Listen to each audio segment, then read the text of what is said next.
Good afternoon, brothers and sisters. This is Dr. Makemba. Welcome you again to our Wonders of Wisdom series.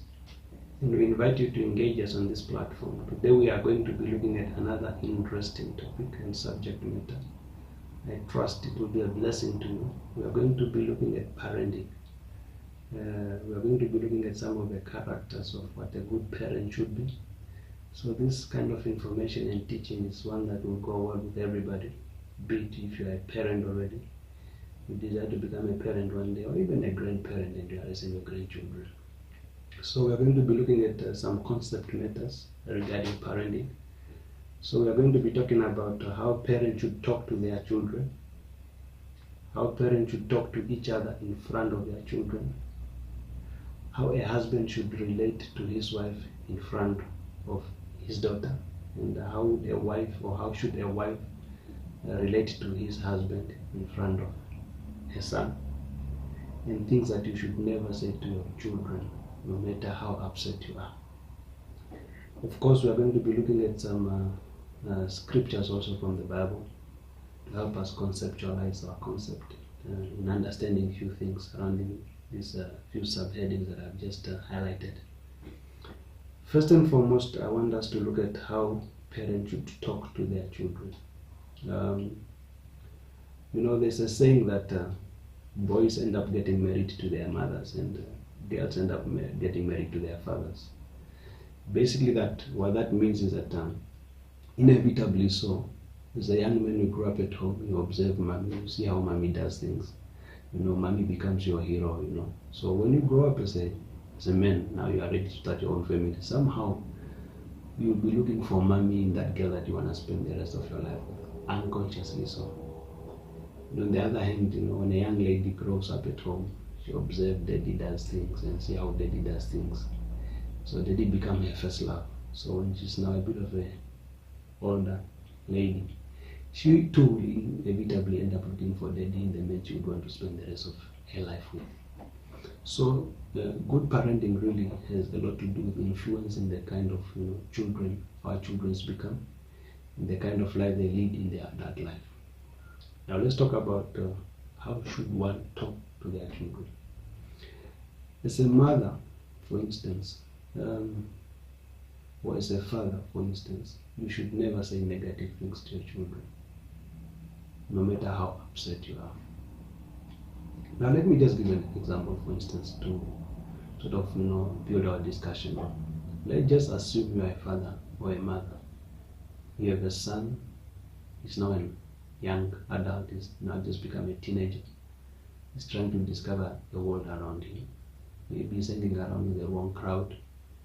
He comes a bit late home, and you are really getting worried about how he goes around conducting himself. Now, it's not wise when he comes home, you start shouting at him, calling him names, telling him that he will not amount to anything, because what happens is that if you repeatedly keep on saying something to your child, over time what tends to happen is that they eventually start believing what you say to be the truth about them. If you tell them that they will not amount to anything over and over again, it will go from their conscious mind to their subconscious mind, and they will end up believing that to be truth about themselves. So that can negatively impact them when they grow older. Why now? Because they end up believing that truly they will not amount to anything. Why? Because daddy or mommy has said that at home. If you say to your daughter, for instance, you are good for nothing but just to, be the young lady that, for instance, get used by men. You are good for nothing but you just be somebody that will, be sleeping around, for instance. If you say that over and over again to your daughter will believe that as truth about themselves, and that will shape how they view life and how they conduct themselves in adult life. So as a parent, you never say negative things to your children. You must always affirm them, tell your son that you believe in your son, that he's a champion, that he's going to be an influential person in society, that he will grow to become a wonderful husband to his wife and a wonderful father to his children.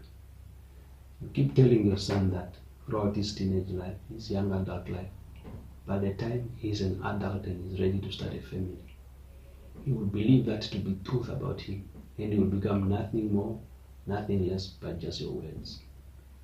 Tell your daughter she's beautiful. There's no any other woman like her in the world. Tell your daughter she's going to be a wonderful wife to her husband, a wonderful mother to her children. Tell her daughter she will never be used. Tell her daughter that she has the wisdom to, put certain things on hold until the right time comes. Say that to her throughout her teenage days and to her young adult life. Eventually, she will end up believing that there's truth about herself. And guess what? When she's an adult, she will become nothing more, nothing less but the word that you repeatedly kept telling her. Now, let me give an example, for instance. As a man, when you come home, children, they learn by observation. Sometimes it's not really a point of also just saying things, but then in action you do the opposite. As a man, for instance, when you get home, there is a way you relate to your wife. You speak kindly to your wife. You don't argue with your wife in front of children. Even when you do not agree with your wife, it's not time to be shouting at each other. You should learn to address disagreement in a very respectful manner, where you calmly talk to one another. You should learn to resolve differences in a peaceful atmosphere, because when you do that, your children are observing you. And when they are adults and they are confronted with the circumstances, just like the one you are dealing with, they would have learned how to handle these circumstances by observation at home. And guess what? They will end up just doing the same. Now, one day I was listening to this world-renowned psychologist, and he made an example. He said one day he was traveling with his family, and he was still young then, as a younger father, and his wife was also young.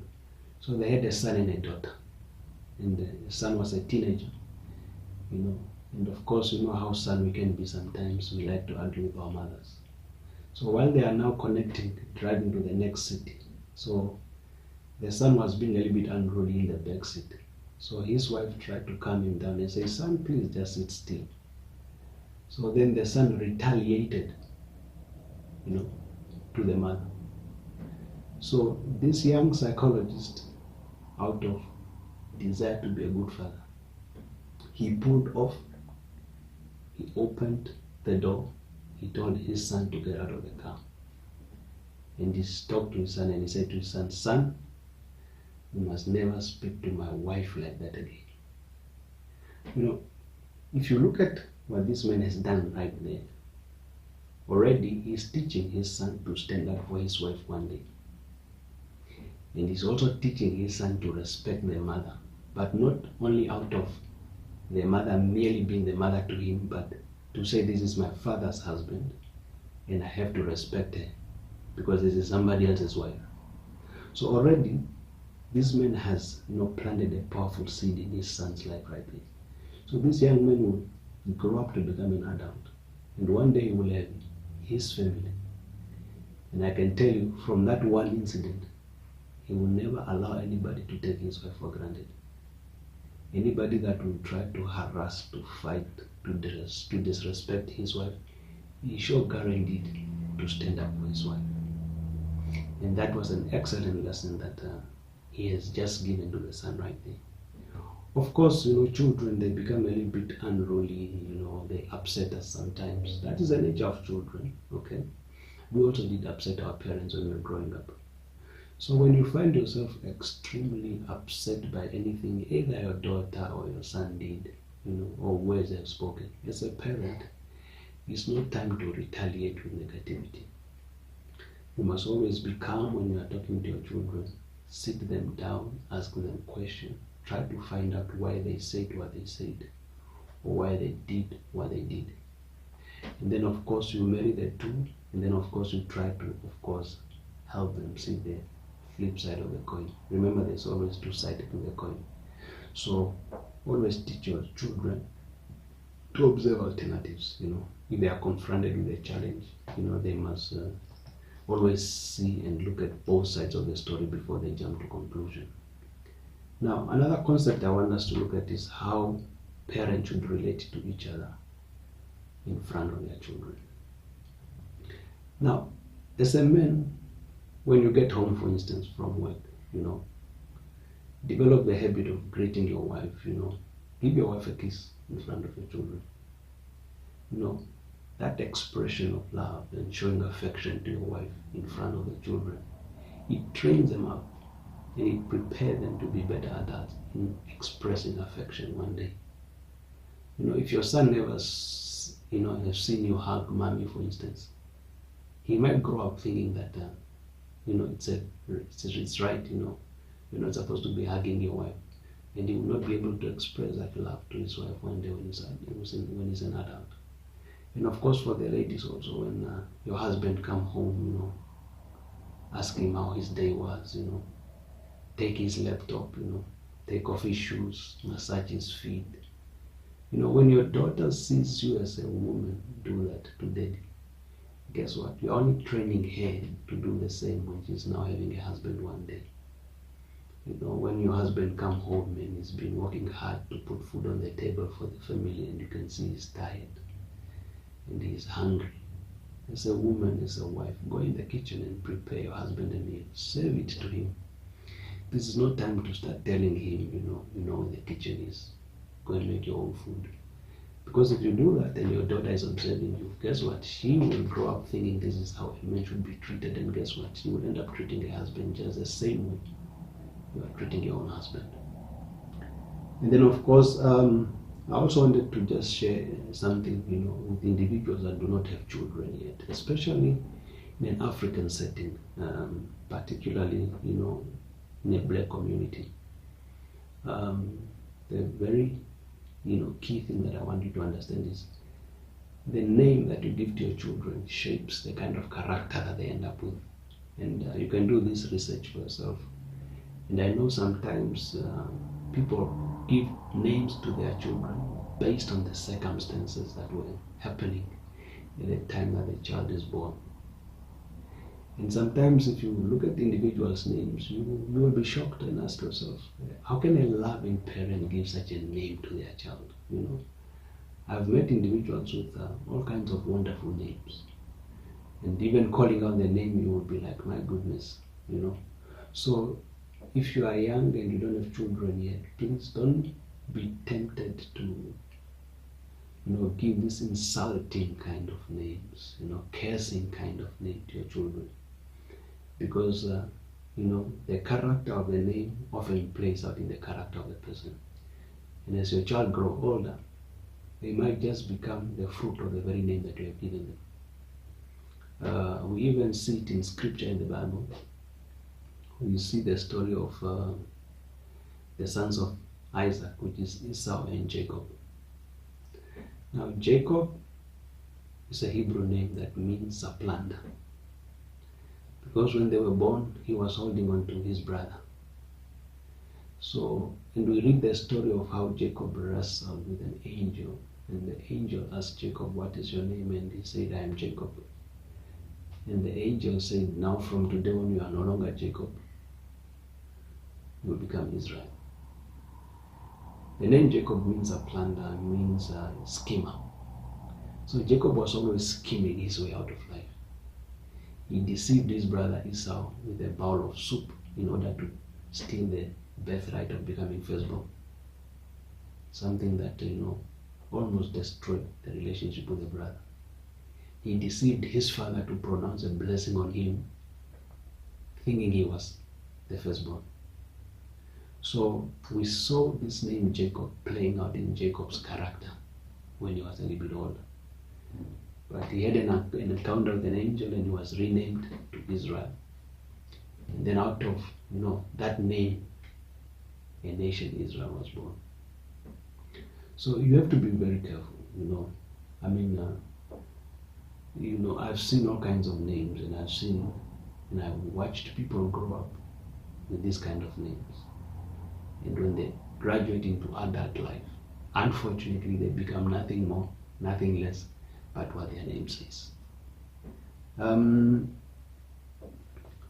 also wanted to talk about, training up your children in the way they should go, that when they become adults, they will not depart from that. Now that statement that I'm using there is a portion of scripture actually is taken from the book of Proverbs 22, verse 6.